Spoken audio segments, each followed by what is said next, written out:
হযরত আবু হুরায়রা রাদিয়াল্লাহু তাআলা আনহু তিনি বলছেন যে আমি ইশার নামাজ পড়ে মসজিদে নববী থেকে ইশার নামাজ পড়ে ঘরে আসতেছিলাম। ঘরে আসার সময় দেখি আমার দরজার কাছে একজন মহিলা দাঁড়ান। সে আমাকে সালাম বলল, আমি তাকে তার সালামের জবাব দিয়ে ঘরের মধ্যে প্রবেশ করলাম। কিছুক্ষণ পরে মহিলা দরজায় নক করলেন। আমি দরজা খুলে জিজ্ঞেস করলাম কি চাও? তিনি বললেন যে আমি শয়তানের ওয়াসওয়াসায় পড়ে জিনা করেছি এবং এই জিনা করার পর আমি গর্ভবতী হয়েছি, এরপরে একটা সন্তান হয়েছে, আমি সেই সন্তানকেও মেরে ফেলে দিয়েছি, এখন আমার বাঁচার পথ, আমার এখন এই গুনাহ মাফ হওয়ার পথ। হযরত আবু হুরায়রা রাদিয়াল্লাহু তাআলা আনহু বলছেন যে অসম্ভব, তোমার এই গুনাহ মাফ হবে না। মহিলা তখন যাওয়ার সময় কাঁদতে কাঁদতে কপালে আঘাত করতে করতে যাচ্ছিল যে আরে শরীরের এই রূপ, এই যৌবন, এই সৌন্দর্য কি তৈরি হয়েছিল জাহান্নামের আগুনে জ্বলার জন্য? এইভাবে করে চিৎকার দিতে দিতে মহিলা যাচ্ছে। হযরত আবু হুরায়রা বলেন আমি সকালবেলায় আল্লাহ রাসূলের সঙ্গে ফজরের নামাজ আদায় করে আল্লাহ নবীকে ঘটনা শোনালাম, বললাম হে রাসূল আমি তো মহিলাকে এইরকম জবাব দিয়ে। হযরত আবু হুরায়রা দৌড়ে গেলেন, বললেন আমি ছুটতে লাগলাম, এমন ভুল আমি কথা বলেছি। মহিলা তো হতাশ হয়ে গিয়েছে, তিনি খুঁজতে খুঁজতে মহিলাকে পেয়ে গেলেন, যে বললেন ও মহিলা, আল্লাহর হাবিব তোমার সম্পর্কে এই কথা বলেছেন, তুমি যদি তওবা করো আল্লাহ রাব্বুল আলামিন তোমাকে মাফ করে দিবেন, আর তোমার দোষ ত্রুটিগুলির বিনিময় আল্লাহ তোমাকে নেক দিয়ে বদলায় দিবেন, তোমাকে আল্লাহ মাফ করবেন। মহিলা শোনা মাত্র আল্লাহু আকবার বলে চিৎকার মেরে সিজদায় পড়ে গেলেন। তিনি প্রাণ ভরে কাঁদলেন আর বললেন আল্লাহ তোমার দরবারে শুকরিয়া আদায় করি যে আমার মতো গুনাহগারের জন্য তুমি যে তওবার দরজা খোলা রেখেছো। তিনি তার নিজের দাসীকে এবং তার বাচ্চাকে, কৃত দাসীকে আল্লাহ শকরার্থে মুক্ত করে দিলেন। আমার ভাইয়েরা, এভাবে করে যারা নাকি আল্লাহর দরবারে যারা এভাবে মাপ চায় আল্লাহ পাক তাদেরকে মাফ করে দিবেন। তওবা করার জন্য রব্বুল আলামিন পথ খুলে রেখে দিয়েছেন। আবার অন্য হাদিসে এসেছে হযরতে রাসূল পাক সাল্লাল্লাহু আলাইহি ওয়াসাল্লামের কাছে এক বৃদ্ধ এসে বলেছিলেন হে আল্লাহর নবী আমি যত গুনাহ করেছি সমস্ত গুনাহ যদি দুনিয়ার মানুষেরকে ভাগ করে দেওয়া হয় তাহলে একযোগে সব মানুষকে তা ডুবাইয়া ছাড়বে, এত গুনাহ আমি করেছি, এমন কোন গুনাহ নাই যে আমি করি নাই। হে আল্লাহর রাসূল আমার এই গুনাহ মাফ হবে নাকি? আল্লাহর নবী বলেন তুমি কি মুসলমান হয়েছো?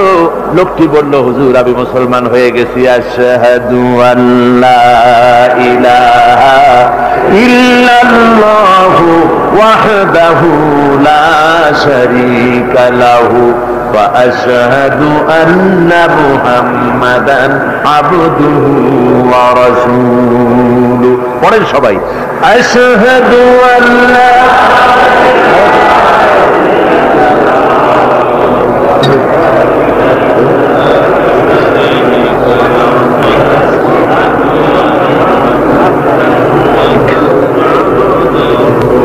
ওই লোকটি যখন কলেমা পড়লেন বললেন আমি মুসলমান হয়েছি। আল্লাহ নবী বলেন শোনো আল্লাহর বান্দা তুমি যখন কলেমা পড়েছো তোমার পেছনের তামাম জিন্দেগীর সমস্ত গুনাহ খাতা আল্লাহ রাব্বুল আলামিন মাফ করে দিয়েছেন। শুধু মাফ করেন নাই, আরো কি করেছেন? ওয়ায়ুবাদদিলুল্লাহু সাইয়্যাতিহিম হাসানাত। দোষ ত্রুটি তোমার যা আছে, যে ব্যক্তি তওবা করে আল্লাহর পথে চলে নেক আমল করে, পেছনের জীবনের দোষ ত্রুটি যা করেছেন সবগুলির বদলে আল্লাহ রাব্বুল আলামিন নেকি লিখে দিবেন। জোরে বলেন সুবহানাল্লাহ। তার মানে হচ্ছে জীবনে যত অপরাধ করেছিল তওবা করে যখন ভালো কাজ করবে আর পেছনের কথাগুলি যখন মনে করবে গভীর রাত্রে আল্লাহ আমি এই ধরনের পাপ করেছিলাম, চুরি করেছি, ডাকাতি করেছি, জেনা করেছি, মদ খেয়েছি, মিথ্যা কথা বলেছি, এই সব কথা বলে যত অনুশোচনা করবে আর অনুতপ্ত হবে, চোখ দিয়া যত পানি পড়বে নতুন নতুন করে তার আমল নামে আল্লাহ নেকি লিখতে থাকবেন। জোরে বলেন সুবহানাল্লাহ। রব্বুল আলামিন তার বান্দাকে এত ভালোবাসেন, একজন সাহাবী কতগুলি পাখির বাচ্চা নিয়ে রাসূলের কাছে হাজির হয়েছেন। আল্লাহর নবী বলেন এই পাখির বাচ্চাগুলি আনলা কেন? সাহাবী বলেন হুজুর এই পাখির বাসাটা ভেঙে গিয়েছিল, বাচ্চাগুলি যখন ধরলাম ওর মা আমার মাথার উপরে ঠোকরাতে লাগলো, সে নিজের জীবনের মায়াকে উপেক্ষা করে বাচ্চাগুলিকে হেফাজত করার জন্য আমার উপরে ঝাঁপিয়ে পড়লো। আমি নিয়ে এসেছি এখানে, এই দেখুন ঘরের মধ্যে ঢুকেছে, এখানে ওই পাখিটা এসেছে। আমি রাসূলকে দেখাতে এলাম প্রাণী জগতে মায়ের সন্তানের প্রতি কত মায়া সেটা দেখাতে এলাম।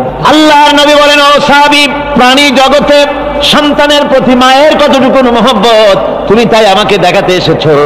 শোনো এই প্রাণী জগতে সন্তানের প্রতি মায়ের যত মহব্বত তার চাইতে লক্ষ কোটি গুণে বেশি মহব্বত বান্দার প্রতি আল্লাহ রব্বুল আলামিনের। মহব্বতকে, করুণাকে, রহমতকে, ভালোবাসাকে 100 ভাগ করা হয়েছে। 100 ভাগ করে 99 ভাগ আল্লাহ নিজের কাছে রেখেছেন, আর একটা ভাগ তামাম পৃথিবীর প্রাণী জগতে আল্লাহ ছড়াই দিয়েছেন। একটা ভাগ দিয়েছেন সারা দুনিয়ায় প্রাণী জগৎ। সেই একটা ভাগে এই শত সহস্র কোটি প্রাণীর মধ্যে যেটুকুন আমরা পাইছি, এতটুকুন মহব্বতে সন্তানের জন্য কলিজায়, সন্তানের কোনো অকল্যাণ হলে কলিজায় পানি থাকে না। সন্তানের কোনো অসুবিধা হলে বা মা বাপের কষ্ট হলে বা কারো কোনো কষ্ট হলে আমরা এই ধরনের আমাদের অবস্থা সৃষ্টি হয়ে যায়। এক ভাগ তামাম পৃথিবীর সমস্ত প্রাণী জগতে ছড়ায় দেওয়ার পর আমাদের অবস্থা যদি এই হয়, তাহলে 99 ভাগ রহমত যার কাছে, বান্দার প্রতি তার মহব্বত কতখানি। আমার বন্ধুগণ, রাসূল পাক সাল্লাল্লাহু আলাইহি ওয়াসাল্লাম বলেছেন, ও সাহাবীরা, একজন লোক উটের পৃষ্ঠে যাচ্ছিল কোথাও, উটের পৃষ্ঠে তার খাবার আছে, পানিও আছে। যেতে যেতে মরুদ্যানের মধ্যে সে বিশ্রাম করলো। ঘুমের থেকে জেগে দেখে উট নাই, খাবার নাই, পানিও নাই। বড় লোকটা কেমন পেরেশান হয়। সাহাবীরা বলেন, হুজুর, উট হচ্ছে মরুভূমির জাহাজ, উট হারায় গেছে, টাকা পয়সা যা ছিল, খাদ্য খাবার ছিল, সব চলে গেছে, এর থেকে পেরেশানি তো আর কিছুই হয় না। হুজুর বলেন, লোকটা খানিকক্ষণ চিন্তা ভাবনা করতে করতে কিছুক্ষণ পর দেখলো উট ফিরে এসেছে, সমস্ত টাকা তার ওই খাদ্য আর পানিও নিয়ে হাজির হয়ে গেছে। বলো কেমন খুশি হয়। হুজুর, হযরত সাহাবীরা বলেন, হুজুর, এর থেকে খুশি আর কি হতে পারে, লোকটার দিল তো ভরে যাবে।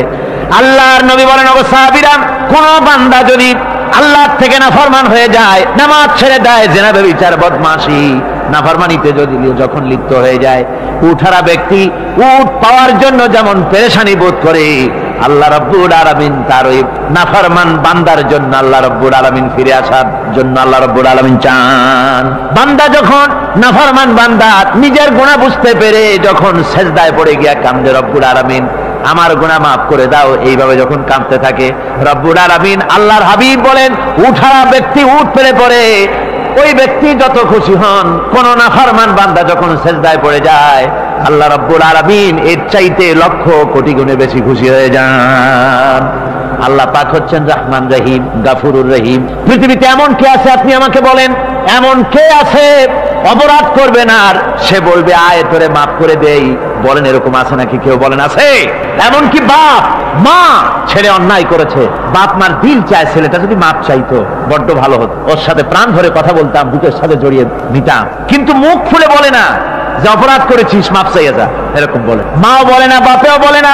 কিন্তু একমাত্র মহান সত্য রব্বুল আলামিন, বান্দা যখন গুনাহ করে, আল্লাহ ডাকে, বান্দারে গুনাহ করেছিস, ফিরে আয়, আমি তোরে মাফ করে দেব। গুনাহ করেছিস, ফিরে আয়। জিনা করেছিস, ফিরে আয়। মদ খেয়েছিস, ফিরে আয়। মানুষ হত্যা করেছিস, ফিরে আয়। কুফরি করেছিস, ফিরে আয়। আগুন পূজা করেছিস, ফিরে আয়। মাটি পূজা করেছিস, সূর্য পূজা করেছিস, যা করেছিস না কেন, ফিরে আয়, আমাকে ডাক দে, আমি তোর জিন্দেগির গুনাহ আমি আল্লাহ মাফ করে দেব। এই জন্য আল্লাহ রাব্বুল আলামিনকে যখন কোন বান্দা একবার ডাকে, দিল থেকে, কলিজা থেকে একটা ডাক যদি দেয়, আল্লাহ 1000 ডাকের তুলনায় একটা ডাক আল্লাহ কলিজা থেকে ডাক। এই ডাকটা কোথা থেকে? কলিজা থেকে। দিল से जो बात निकलती है असर रखती है पर नहीं मगर ताकते परवास रखती है। অন্তর থেকে যে কথা বেরোয় তা প্রভাব বিস্তার করে। কলিজা থেকে যদি কেউ ডাক দেয় আল্লাহ, কলিজার একটা ডাক আলাদা না? বলেন আলাদা কিনা? কলিজা থেকে ডাক, বলেন না সবাই আল্লাহ। কলিজা থেকে একটা ডাক যদি কেউ ভাবে আল্লাহকে ডাক দেয়, আল্লাহ, আল্লাহ রাব্বুল আলামিন, বান্দা যখন একবার ডাক দেয়, আল্লাহ তখন 70 বার লাব্বাইক বলেন, 70 বার সাড়া দিয়া বলে, বান্দা কি চাও, আমি তোর কাছে হাজির। কি চাস বল, আমার, আমি মাফ করে দেব। সুতরাং আল্লাহ রাব্বুল আলামিন বলছেন, আমার কাছে ক্ষমা চাও, মাফ চাও, আমার কাছে মাফ চাও, যত মাফ চাইবে আমি মাফ করে দেব। পৃথিবীতে এমন কেউ নাই যার কাছে বেশি চাইলে তিনি খুশি হবেন। আল্লাহ রাব্বুল আলামিন এমন এক সত্তা, যার কাছে যত বেশি চাওয়া যাবে তিনি তত বেশি খুশি হবেন। হর হমেশা দেনে কো वो तैयार है जो न मांगे उससे वो बेजार है। যত বেশি চাওয়া যায় আল্লাহর কাছে, আল্লাহ তত খুশি হন। আর যে ব্যক্তি চায় না আল্লাহর কাছে, আল্লাহ তার উপরে বেজার হয়ে যান। ومن تاب وعمل صالحا فإن ইন্নাহু ইয়াতুবু ইলাল্লাহি মাতাবা। আর যারা তওবা করে, নেক আমল করে, তার আল্লাহর দিকে ফিরে আসে, যেমনটি তার আশা উচিত তেমন ভাবে সে আল্লাহর কাছে ফিরে আসে। তার মানে হলো তওবা মাফ, তওবা কবুল করার জন্য, গুনাহ মাফ করার জন্য পৃথিবীতে কেউ নাই। আছে কেউ? গুনাহ কি কেউ মাফ করতে পারে? দুনিয়ায় কেউ পারে? আকাশে কেউ পারে? আল্লাহ ছাড়া কেউ গুনাহ মাফ করতে পারে?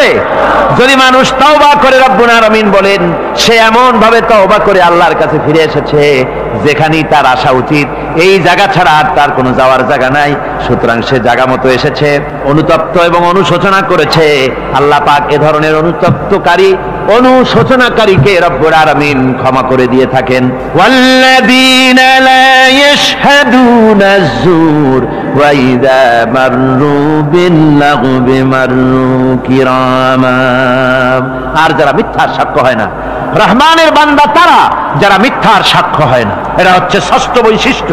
আর তারা কোনো অনর্থক, কোনো নিরর্থক কোনো কাজ যদি দেখে, ঘটনা দেখে, সেখান থেকে তারা শরীফ মানুষের মতো, একেবারে নিতান্ত ভদ্র মানুষের মতো সেখান থেকে কেটে পড়ে। গান বাজনা হচ্ছে, নাটক হচ্ছে, অশ্লীলতা হচ্ছে, গালাগালি হচ্ছে, অনর্থক কোনো কাজ হচ্ছে, নিরর্থক কোনো অনুষ্ঠান কিছু একটা হচ্ছে, ওখান থেকে একটা ভদ্রলোকের মতো, যেমন কোন দুর্গন্ধময় জায়গা থেকে মানুষ যখন যায়, নাকে রুমাল দিয়ে আস্তে করে সেখান থেকে পাশ কেটে চলে যায়, ঠিক কিনা? ঠিক ওইভাবে করে আল্লাহ পাক বলছেন আমার মুমিন বান্দারা এই ধরনের কোন অনর্থক, নিরর্থক যে কাজের মধ্যে কোনো পরকাল নাই, আল্লাহ নাই, দুনিয়ার মানুষের স্বার্থ নাই, দেশের স্বার্থ নাই, রাষ্ট্রের স্বার্থ নাই, জনগণের স্বার্থ নাই, এই ধরনের সমস্ত গাল গপ্প, নাটক, উপহাস, এই ধরনের মজা, এই ধরনের অনুষ্ঠান যখন দেখে আমার মুমিন বান্দারা সেখানে দাঁড়ায় না।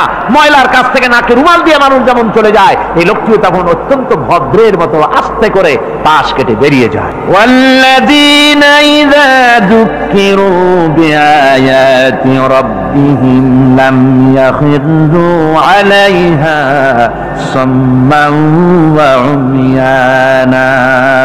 আর আমার বান্দাদের 7 নম্বরের, রহমানের বান্দা, খাঁটি বান্দা যারা, তাদের 7 নম্বরের বৈশিষ্ট্য হচ্ছে এই যে ওই সমস্ত বান্দারা তাদের কাছে যখন আমার আয়াতকে শোনানো হয়, আমার কোরআন তেলাওয়াত করে আমার আয়াত করে যখন নসিহত শোনানো হয়, তখন তারা বোবার মতো, বধিরের মতো বসে থাকে না।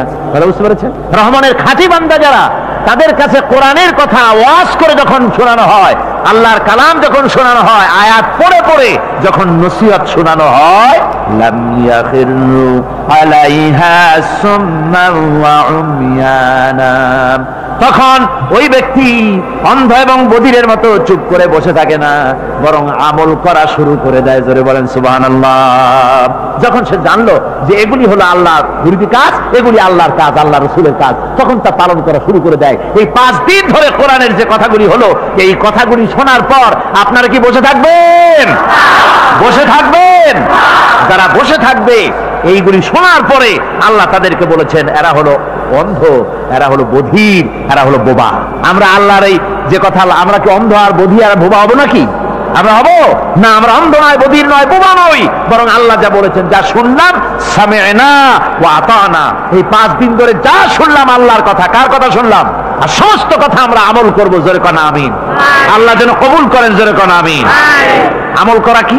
বসে না থাকা কি? বসে না থাকা হচ্ছে যা শুনলাম, আল্লাহর যা ফরজ, যা হুকুম, তা মানবো, আল্লাহ যা নিষেধ করেছেন তার থেকে ফিরে থাকবো, এটাই হলো কাজ। এরপরে রব্বুল আলামিন বলেন والذين يقولون ربنا هب لنا من أزواجنا وذرياتنا قرة أعين واجعلنا للمتقين إماما। রহমানের বান্দা 8ম নম্বর এবং শেষ নাম্বার হচ্ছে এটা বৈশিষ্ট্য এই যে তারা রহমানের যারা খাঁটি বান্দা, আল্লাহর যারা খাঁটি বান্দা, তারা রব্বুল আলামিনের কাছে মুনাজাত করে, আমার রব, আয় আমার আল্লাহ, হাবলানা মিন আজওয়াজিনা ওয়া যুররিয়াতিনা, আমাদের এবং আমাদের স্ত্রীদের আর আমাদের সন্তানদেরকে তুমি দয়া করে আমাদের চক্ষুর শীতলতা বানায় দাও। জোরে বলেন আমিন। ওয়াজআলনা লিল মুত্তাকিনা ইমামা, আর আমার এই সন্তানদেরকে তুমি মুত্তাকিদের ইমাম বানায় দাও। শুধু মুত্তাকি বানায় না, মুত্তাকিদের নেতা বানায় দাও। জোরে কোন সুবহানাল্লাহ। এই কথা, এই সূরাটা, এইটা তখনকার কথা যখন এই মুমিনদের মক্কি সূরা তো এটা, যখন মক্কা শরীফে দেখা গেল যে মুসলমানেরা যিনি ইসলাম কবুল করেছেন তার বাপ কাফের, যিনি ইসলাম কবুল করেছেন কারো বাপ কাফের, কারো মা কাফের, কারো সন্তান কাফের, কারো মেয়ে কাফের, কারো জামাই কাফের, সব প্রিয়জনেরা কুফরি হালতে আছে। আর এগুলি দেখে তাদের চক্ষুর মধ্যে কাটা বিঁধতেছিল, চক্ষু জর্জরিত হয়ে যাচ্ছিল। নিজের সন্তানের চেহারা যত ভালো হোক, সন্তান যতই শিক্ষা দীক্ষা থেকে যতই উন্নত আর ভালো হোক না কেন, সে যদি জাহান্নামের দিকে অগ্রসর হতে থাকে, কোন নেককার ইমানদার পিতার মনে তার সান্ত্বনার কারণ হতে পারে না। সে তখন আল্লাহর দরবারে, আল্লাহ পাক বলেন ওই মুমিন বান্দারা আমার কাছে দোয়া করে যে রব্বুল আলামিন আমার সন্তানদেরকে, আমার স্ত্রীদেরকে আমার চোখের শীতলতা বানাও, তাদের আমল আখলা কেমন বানাও, যাতে আমাদের চক্ষু ঠান্ডা হয়ে যায়। জোরে বলেন আমিন, জোরে বলেন আমিন। সন্তানদের জন্য আল্লাহর কাছে দোয়া করতে হবে। আপনারা দেখেন, চোখের সামনে দেখতে পাচ্ছেন সন্তান সিনেমায় যাচ্ছে, সন্তান নামাজ পড়ে না, সন্তান রোজা রাখে না, সন্তান মানুষের তৈরি করা মতাদর্শের পেছনে স্লোগান দিচ্ছে, দৌড়াচ্ছে, আর আপনি পিতা হয়ে তাকে ঠেকাচ্ছেন না। ওই ছেলে তো জাহান্নামে যাচ্ছে, আপনার দরদ হওয়া উচিত, ওই ছেলেকে ফিরানো দরকার আর আল্লাহর কাছে দোয়া করা দরকার। আমার বন্ধুগণ, দোয়া আল্লাহ নিজেই শিখাই দিচ্ছেন, দোয়া করো। পড়েন আমার সাথে, রব্বানা হাব লানা মিন আজওয়াজিনা ওয়া যুররিয়াতিনা কুররাতা আয়ুন ওয়াজআলনা লিল মুত্তাকিনা ইমামা উলাইকা ইউজজাউনাল গুরফাতা বিমা সাবারু ওয়া ইউলাক্কাউনা ফিহা তাহিয়াতান ওয়া সালামা। আল্লাহ পাক বলেন এই সব লোকদের জন্য, তারা যে সবর করেছিল সেই সবরের কারণে আমি তাদের উত্তম জাযা দান করব। আর তাদের জন্য ফেরেশতারা চতুর্দিক থেকে ফেরেশতারা তাদের জন্য সম্বোধন করবে, তাদেরকে সম্বর্ধনা দিবে, ফেরেশতারা তাদের সম্বর্ধনা দিবে। ওয়াল মালাইকাতু ইয়াদখুলুনা আলাইহিম মিন কুল্লি বাবিন সালামুন আলাইকুম বিমা সাবারতুম ফানি'মা উকবাদ-দার। চতুর্দিক থেকে ফেরেশতারা আসতে থাকবে আর তারা সালাম দিতে থাকবে, তাদেরকে সম্বর্ধনা দেবে বেহেশতীদেরকে, আর বলবে তোমাদের জন্য এই পরকালের এই ঘরটাই, জায়গাটা কতই না উত্তম করে আল্লাহ তৈরি করে রেখেছেন। বলেন সুবহানাল্লাহ। সালামুন আলাইকুম। আল্লাহ বলছেন উলাইকা ইউজসাউনাল গুরফাতা বিমা সাবারু, তোমরা যে সবর এখতিয়ার করেছিলে সেজন্য আজকে তোমাদের জন্য আমি এই বিরাট নিয়ামত তোমাদের জন্য রেখেছি। দিনকে চালু করতে গেলে, ইসলামী আন্দোলন করতে গেলে বিপদ আসে, আর সেই বিপদে সবর এখতিয়ার করতে হয়। কত ভয় আসে, লোভ আসে, কত কিছু আসে, এগুলিকে উপেক্ষা করে যারা ইসলামী আন্দোলনের জন্য নফসের খাহেশকে, আরামকে হারাম করে দিয়ে আন্দোলনে যারা ঝাঁপিয়ে পড়তে পারে, তাদের জন্য আল্লাহ পাক এই সমস্ত নিয়ামত রেখে দিয়েছেন। কুল মা ইয়াবাউ বিকুম রাব্বি লাউলা দুআউকুম ফাকাদ কাযযাবতুম ফাসাউফা ইয়াকুনু লিজামা। ও নবী, আপনি এদেরকে বলেন, আপনি এই লোকগুলিকে বলেন যে তোমাদের ব্যাপারে আল্লাহর কি প্রয়োজন পড়েছে যদি তোমরা আল্লাহকে নাই ডাকো, আল্লাহর কাছে যদি দোয়া না করো, যদি হাত না পাতো, আল্লাহ কি যদি না ডাকো, তাহলে তোমাদের যদি আল্লাহর দরকার, ফাকাদ কাযযাবতুম, তোমরা তো অস্বীকার করে চলছো, ফাসাউফা ইয়াকুনু লিজামা, খুব তাড়াতাড়ি করে তোমরা বুঝতে পারবে, এমন অবস্থা, এমন আযাব আসবে যে তখন তোমাদের প্রাণ বাঁচানোই দায় হয়ে পড়বে। আমার বন্ধুগণ, একটা মানুষের সাথে মানুষও সৃষ্টি আর পাথরও সৃষ্টি, পাথরও একটা মাখলুক, মানুষও মাখলুক। পাথরের সাথে মানুষের পার্থক্য কোথায়? পাথর আল্লাহর দরবারে হাত তুলতে পারে না, আল্লাহকে ডাকতে পারে না, মোনাজাত করতে পারে না। মানুষ ডাকতে পারে, হাত তুলতে পারে, তার হাত দেওয়া আছে। মানুষ হয়ে যদি আল্লাহর দরবারে হাত তুলতে না পারলেন, চোখের পানি যদি না ফেলতে পারলেন, আল্লাহ পাক বলছেন, ও নবী বলে দেন, আপনি বলুন তোমাদের দিয়ে কি প্রয়োজন আল্লাহর? লাউলা দুআউকুম, তোমরা যদি সেই আল্লাহকে যদি না ডাকো, যদি তার কাছে হাত না তোলো, তাহলে তোমাদের দিয়ে আল্লাহর দরকারটা কি? তোমাদেরকে রব্বুল আলামিন তৃণখণ্ডের মতো উড়িয়ে দিবেন, কোন মর্যাদা থাকবে না আল্লাহর কাছে। সুতরাং মর্যাদা পেতে হলে আল্লাহকে ডাকতে হবে, আল্লাহর কাছে চাইতে হবে। এভাবে করে আল্লাহ পাক তার বান্দাদেরকে নির্দেশ করছেন। আমার বন্ধুগণ, এই মোট 8টি বৈশিষ্ট্য ইসলামের আপনার মোমেন বান্দাদের জন্য, রহমানের খাঁটি বান্দাদের জন্য এই 8টি বৈশিষ্ট্য আল্লাহ পাক দান করেছেন। এই 8টি বৈশিষ্ট্য যেন আল্লাহ পাক আমাদের মধ্যে দান করে দেন। জোরে বলেন আমিন, আরো জোরে বলেন আমিন। 8টি বৈশিষ্ট্যের জন্য আল্লাহ পাক বেহেশতও রেখেছেন 8টি। বেহেশত কয়টি? এই 8টি বেহেশতের দরওয়াজা আল্লাহ যেন আমাদের জন্য কিয়ামতে খুলে দেন। জোরে কোন আমিন। আমার ভাইরা, আল্লাহ রাব্বুল আলামিন এই কোরআন যে নাজিল করেছিলেন, এই কোরআন দিয়ে এই ধরনের নৈতিক গুণে গুণান্বিত একটা জনসমষ্টি তৈরি করেছিলেন আল্লাহর হাবিব জনাব মুহাম্মদ রাসূলুল্লাহ সাল্লাল্লাহু আলাইহি ওয়াসাল্লাম। আর সেই জনসমষ্টি দিয়ে রাসূল পাক সাল্লাল্লাহু আলাইহি ওয়াসাল্লাম একটি ইসলামী কল্যাণমূলক রাষ্ট্র তৈরি করেছিলেন। রাসূলুল্লাহ কি করেছিলেন?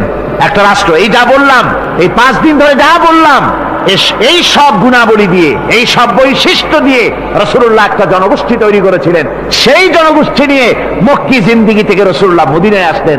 আর মদিনায় এসে রাসূলুল্লাহ এখন রাষ্ট্রপ্রধান হয়ে গেলেন। কি হয়ে গেলেন? রাষ্ট্রপ্রধান, প্রেসিডেন্ট হয়ে গেলেন।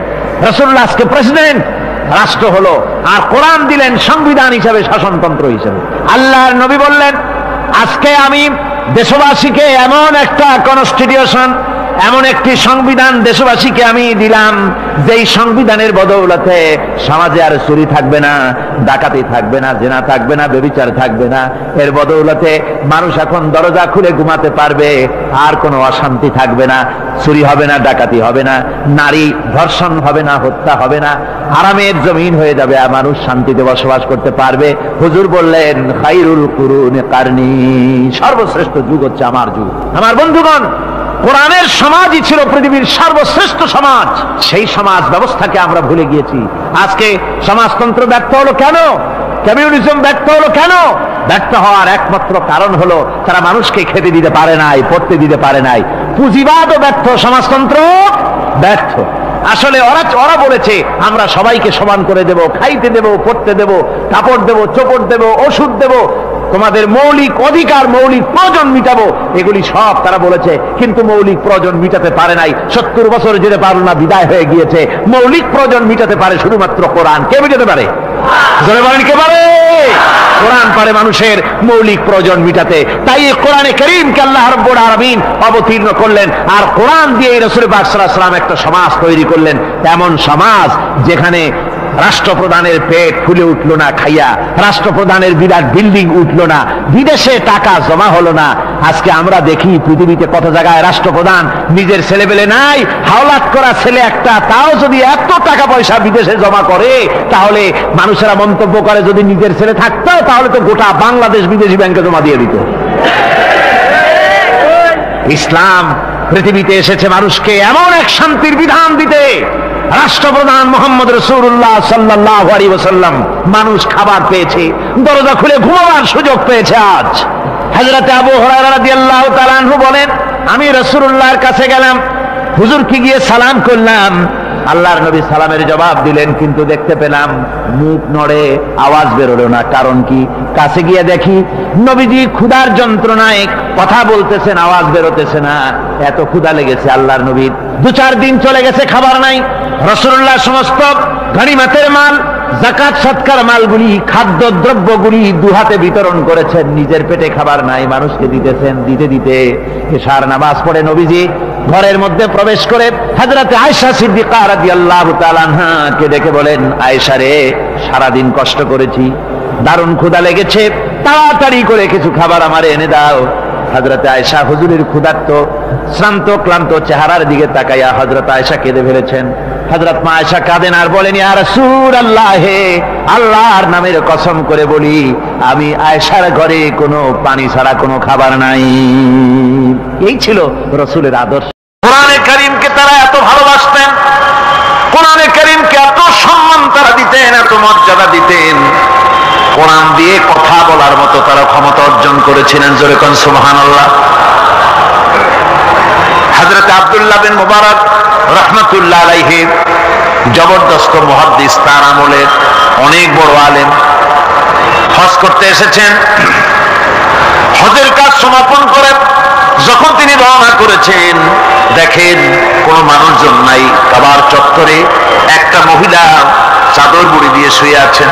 উনি মনে করলেন বুঝিবা লোকটা মরা।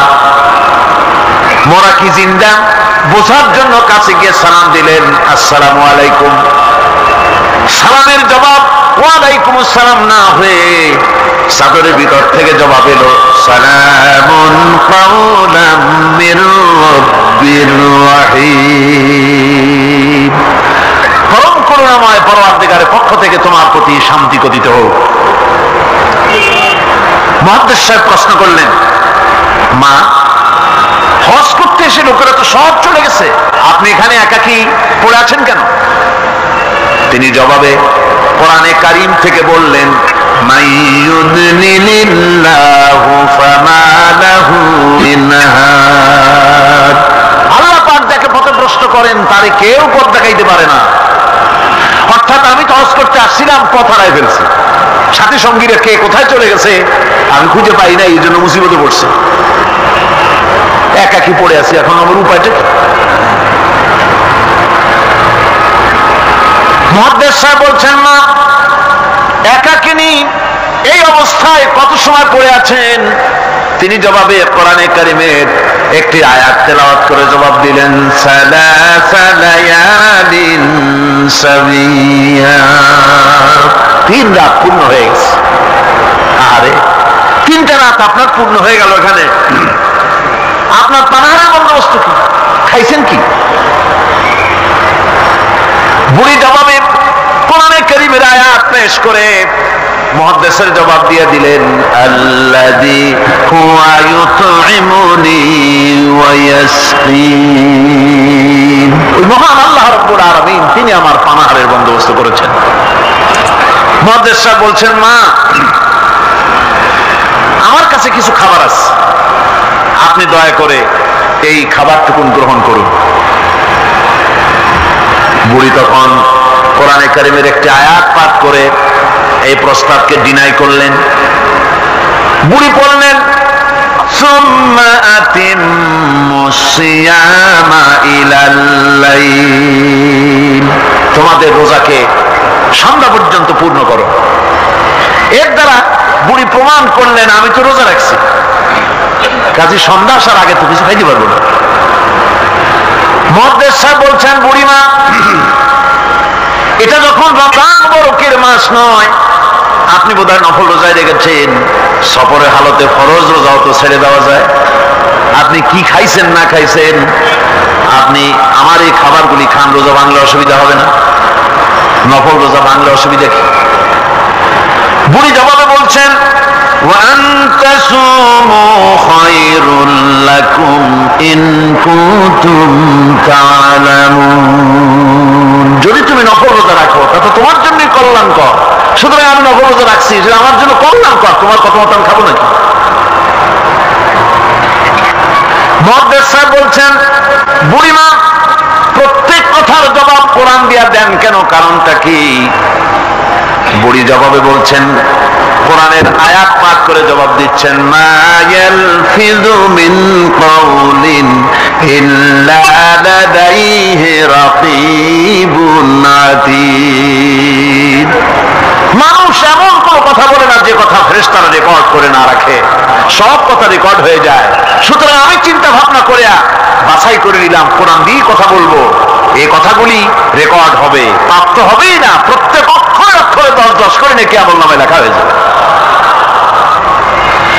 মুহাদ্দিস সাহেব মনে মনে একটু চিন্তা করলেন, এই বেটি হলো বুড়ি, একটা মেয়ে লোক, আর আমি মুহাদ্দিস মানুষ, সে কোরআন শরীফ দিয়ে কথা কয়ে বাহাদুরি দেখায়, আমি তারে মাতৃ জবান দিয়ে কথা বলাবই, এই চিন্তা তিনি করলেন। তিনি তো বড় আলেম ছিলেন, অত্যন্ত বড় আলেম। তার সম্পর্কে তার সাথীরা কবিতা রচনা করেছিলেন। তিনি যখন তার এলাকা ছেড়ে গিয়েছিলেন, তার সাথীরা বলেছেন, ইজা সারা আব্দুল্লাহ মিম্মার উলাইলাতান, ইজা সারা আব্দুল্লাহ মিম্মার উলাইলাতান সারা আনহা নূরুহা ওয়া জামালুহা। আব্দুল্লাহ যখন আমাদের এলাকা ছেড়ে গেল, তখন এলাকার সৌন্দর্য গেল, নূর গেল, আলো গেল, সব হারায় ফেললাম, যেহেতু তিনি সাহিবি ইলম ছিলেন। তারা বলল ইযা যুকিরাল আখিয়ারু ফি বালদাতিন ফাহুম আনজুমুন ওয়া আনতা হিলালুহা। আমরা যখন আমাদের বন্ধুদের মধ্যে আলোচনা করি তখন আমাদের বন্ধুরা আর যত বড় বড় আলেম আছে তারা যদি তারকা হয় তাহলে আব্দুল্লাহ তুমি তো সেই তারকা রাজির মধ্যে চাঁদের মতো। এরকম বড় আলেম ছিলেন হযরত আব্দুল্লাহ বিন মুবারক। তিনি চিন্তা করলেন এই বুড়ি দেখি তারে দিয়া তার মাতৃজগণে কথা পাওয়া যায় নাকি। তিনি জিজ্ঞেস করলেন আচ্ছা বুড়িমা বাড়ি কই? ওনার চিন্তা বাড়ি ওই কোরআন শরীফের মধ্যে তো খাগড়াছড়ি ফটিকছড়ি নাই, গ্রামের নাম তো নাই, ধরা যায় নাকি। তিনি যখন বাড়ির প্রশ্ন করলেন বুড়ি তখন কোরআনে কারীমের আয়াত তেলাওয়াত করে বাড়ির জবাব দিয়ে দিলেন সুবহানাল্লাযী আসরা বিআবদিহি লাইলাম মিনাল মাসজিদিল হারামি ইলাল মাসজিদিল আকসা।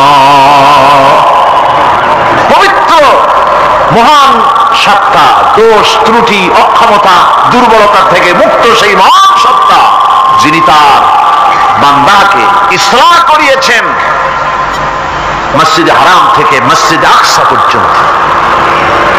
এর দ্বারা তিনি প্রমাণ করতে চাইলেন মসজিদে হারামে আসি হজ করতে আর মসজিদে আকসার কাছে আমার বাড়ি। মুহাদ্দিস সাহেব না পেরে তিনি তখন চিন্তা করলেন এমন বিদুষী মহিলা একা একে ফেলে যাওয়া কিছুতেই বুদ্ধিমানের কাম না। তিনি বললেন মা আমার কাছে একটা উট আছে, আপনি যদি রাজি হন উটের পৃষ্ঠে সওয়ার করে আপনার গন্তব্যে পৌঁছায় দেই। বুড়ি তখন কোরআনে কারীমের একটি আয়াত পাঠ করে সম্মতি প্রদান করলেন। তিনি পড়লেন ওয়া ইন তাফআলু মিন খায়রিন ইয়ালামুহুল্লাহ, যদি তুমি কোনো ভালো কাজ করো অবশ্যই আল্লাহ তা জানবেন এবং এর জন্য উত্তম ভাবে আল্লাহ পাক তোমাকে পুরস্কৃত করবেন। তার মানে হলো পথ হারা মানুষকে পথ দেখানো নিশ্চয়ই ভালো কাজ, তুমি একটা ভালো প্রস্তাব করছো। মুহাদ্দিস সাহেব বললেন মা আমার এই উটের উপর আপনি আরোহণ করুন। বুড়ি উটের উপরে আরোহণ করতে যাচ্ছেন, হঠাৎ লক্ষ্য করে দেখছেন মুহাদ্দিস সাহেব তার দিকে তাকায় আছেন। বুড়ি তখন কোরআনে কারীমের একটি আয়াত তেলাওয়াত করলেন কুল্লিল মুমিনিনা ইয়াগুদ্দু মিন আবসারিহিম। নবী মুমিন মানুষদেরকে মুমিন বান্দাদেরকে বলুন তারা যেন তাদের চক্ষুকে পরনারী থেকে নিম্নগামী করে। বুড়ি এই আয়াত দ্বারা বলতে চাইলেন মুহাদ্দিস সাহেব আমি বুড়ি মানুষ, উঠে সওয়ার হতে গিয়ে না জানি বেসতর্ক হয়ে যেতে পারি, চক্ষুকে নিম্নগামী করেন। সুবহানাল্লাহ। উটের রশি টেনে টেনে যখন তারা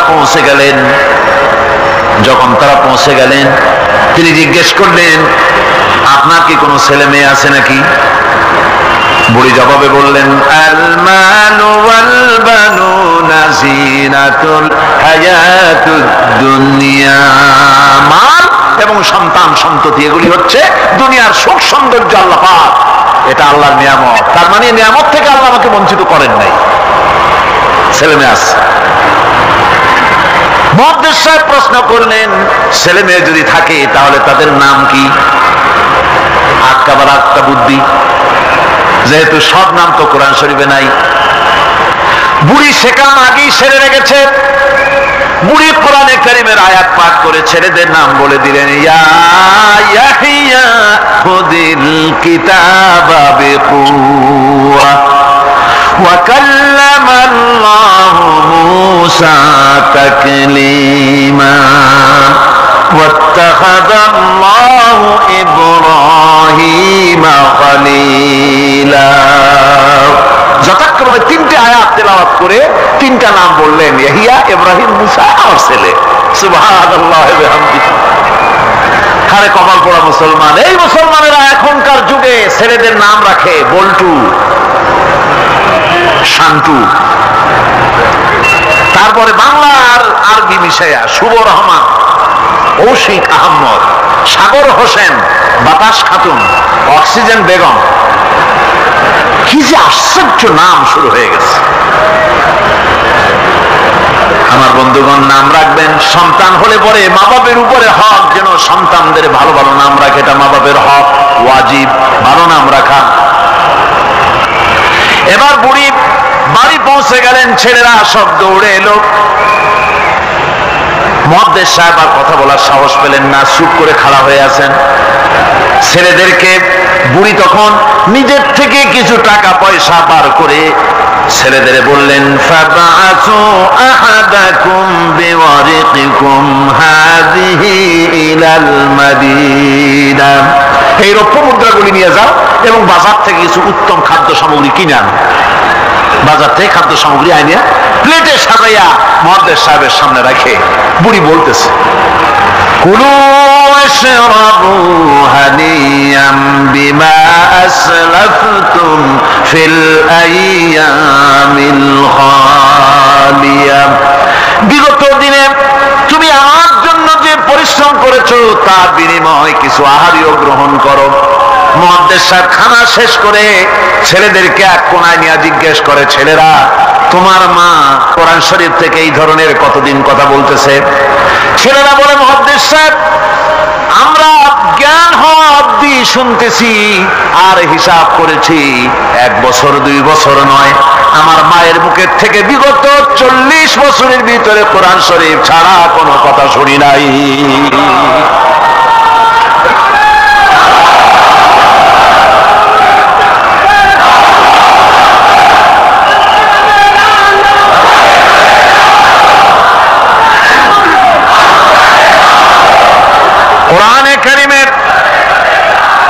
কোরআনে কারীমের প্রতি মানুষের, তৎকালীন যুগের মানুষের এই মহব্বত ছিল, এই ভালোবাসা ছিল, এই আকর্ষণ ছিল। কোরআনের প্রতি আকর্ষণ হারায় জাতির কপাল পড়েছে, গানের প্রতি আকর্ষণ বেড়েছে, কোরআনের প্রতি আকর্ষণ নষ্ট হয়েছে। আজকের উপস্থিত জনতার কাছে আলেম ওলামা সহ শিক্ষিত ব্যক্তিবর্গ, নারী পুরুষ যারা এখানে এসেছেন, সকলের কাছে বিনীত ভাবে আরজ করছি, কোরআন পড়ুন, কোরআন পড়ুন। কোরআনের মতো নিয়ামত আর নাই। বেশি করে তেলাওয়াত করুন। ফজরের পরে পাইকারিবারে ঘুমাবেন না। ফজরের নামাজের পর তেলাওয়াত করার অভ্যাস করুন। কোরআন শরীফকে তেলাওয়াত করুন ফজরের নামাজের পর। তাহাজ্জুদের অভ্যাস করুন, তাহাজ্জুদের নামাজ পড়ে কোরআন শরীফ তেলাওয়াত করেন। কোরআন তেলাওয়াত করার মানে হলো আল্লাহ রাব্বুল আলামিনের সঙ্গে কথা বলা। কোরআন তেলাওয়াত মানে হলো আল্লাহর সঙ্গে কথা বলা, আর হাদিস পড়ার অর্থ হলো নবীজির সঙ্গে কথা বলা। সবচেয়ে বড় নিয়ামত আল্লাহ আমাদের দিলেন। কপাল পড়া জাতি সেই নিয়ামতকে ভুলে গেছে। কোরআন শরীফ পড়ুন, কোরআন বুঝুন, কোরআন আমল করুন। আল্লাহ রাব্বুল আলামিন ভাগ্য খুলে দেবে, ভাগ্য খুলে দেবেন। দেশে শান্তি আসবে, বরকত আসবে, রহমত আসবে। এই শান্তি, রহমত, বরকত যদি লাভ করতে চায়, কোরআনের কোনো বিকল্প নাই। সকলকে দাওয়াত দেই, সব মানুষ আজকে যত লোক এসেছেন সকলকে আল্লাহ পাক কোরআন সহি করে তেলাওয়াত করার তৌফিক আল্লাহ পাক আমাদেরকে দান করুন। কোরআন শরীফ সহিভাবে বোঝার তৌফিক আমাদের দিন। কোরআন অনুযায়ী জীবন চালাবার তৌফিক আল্লাহ পাক আমাদের দান করুন।